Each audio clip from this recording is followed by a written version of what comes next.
people did not think that we will actually be able to pull off the G20, to be very honest. It's a question I ask even myself at times, even though I was involved in it. There are G20 leaders in the room. Who is going to say no to Narendra Modi? It was as simple as that. There are many aspects to it. I will come to the most difficult one.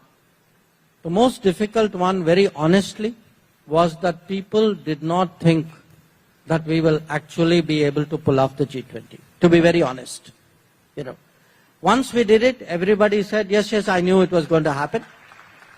But till the morning when we actually got 20 countries to agree to something, if any of you look back, look at the tweet, look at the day's newspaper, look at the day's television coverage, the general thinking was that this was not going to happen. Okay. Why did it happen? It's a question I ask even myself at times, even though I was involved in it.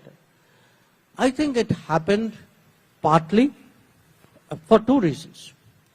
One, we actually decided that in a sense we would raise the stakes, we will create so many outcomes in the G20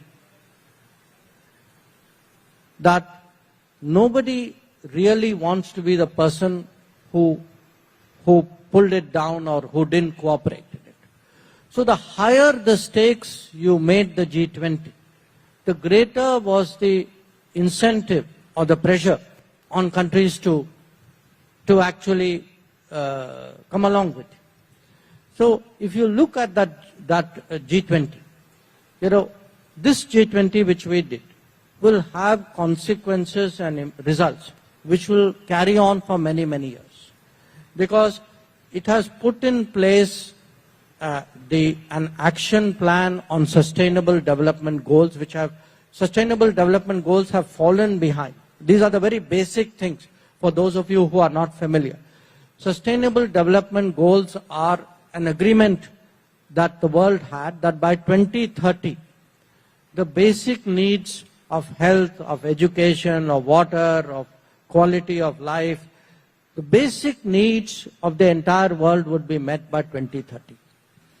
The problem was those 2.5 years of COVID, it actually set the world back very, very badly.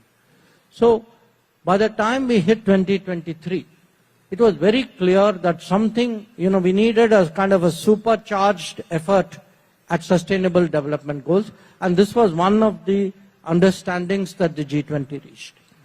The second was that people spoke about green development. But they were speaking about green development without resourcing green development. So the idea that ambitions and resources have to go in step. The third is something we are all familiar with, digital public infrastructure. Now, till this G20, the one which we chaired, actually the world had not accepted the idea of a digital public infrastructure. That if you look at I would say the American digital tradition, it's very corporate driven. It is very much a service between a corporate and a citizen. It is less so with Europe, but with so much emphasis on data privacy that the ability to deliver services is not that efficient. India has actually been a pioneer at getting that right balance. That today, and the most obvious example is actually the CoWIN platform. The fact that we could rapidly create a platform where 2.5 billion vaccines were administered and, administered in an orderly fashion and these certificates given was possible because we had a digital backbone. It is that digital backbone today in hundreds of ways is changing our life. People are today getting ration because of that digital backbone. Women are getting unsecured loans. In fact, street vendors are getting loans. And they're getting loans and they're paying it back because they're digitally connected. Farmers are getting money for fertilizers and seeds. And we are talking of hundreds of millions of people. That people are getting houses, people are getting gas cylinders. Why is this possible on that scale? You know, what used to be done in lakhs, in hundreds of thousands, today is being done in hundreds of millions.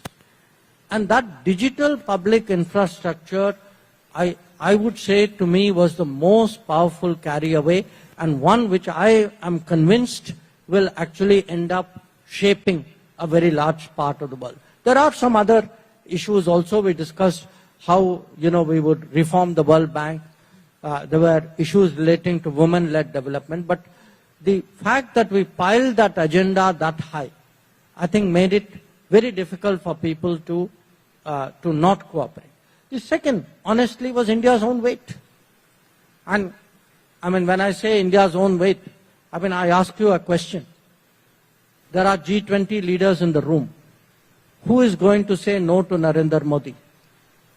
It was as simple as that.